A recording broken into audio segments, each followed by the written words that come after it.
Hello everyone! As you may know, in Spanish as well as in almost all languages, we have expressions that we use every day and we are able to understand even if when we analyze them in a literal way, they may not make sense at all.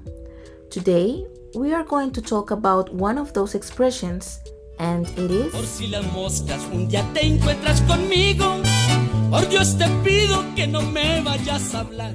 From my own understanding of this phrase, it means just in case. It is an expression that I use as a way of prevention. For example, every time I have to leave my house, I try to take a bit of money with me, and almost always just in case.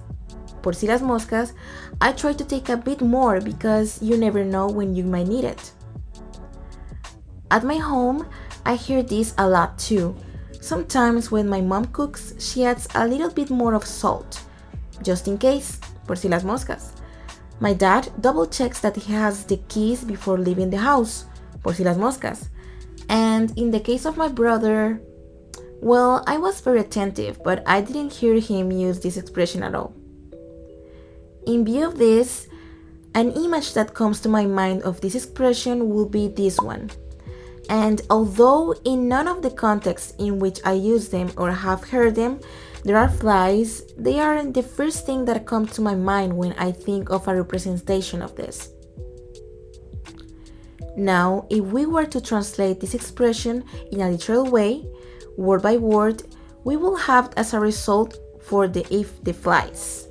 And perhaps if we were to do it in a more appropriate way, we will get in case of the flies.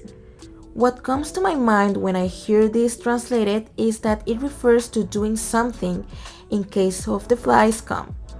But I don't really know. What do you think, guys? Now, going into its origin, it is presumed to have two of them. The first one explains that the term was born referring to when the food is freshly made, and even if you haven't seen any fly all day, you cover it as a precaution in case of flies so that the food is not ruined. The second origin takes us to Girona in Spain, and a legend that arose in the year 1287, when the troops of Philip II invaded the town, devastating everything in its path.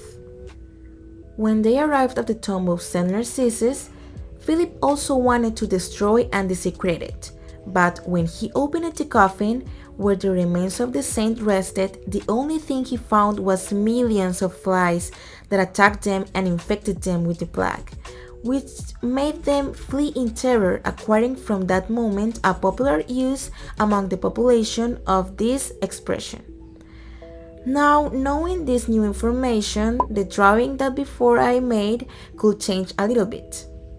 We're still having the same fly, only that now it's a little bit smaller and it's surrounded by many other flies who are patiently waiting to attack the apple pie that was just covered by this handkerchief. Finally, a similar expression in English becomes just in case again.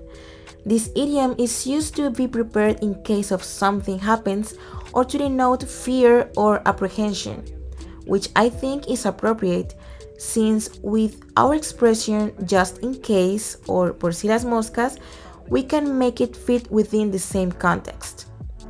I hope that after this video it will be much easier to understand and that you have learned this expression of the Spanish language. Thank you very much for joining me and see you next time.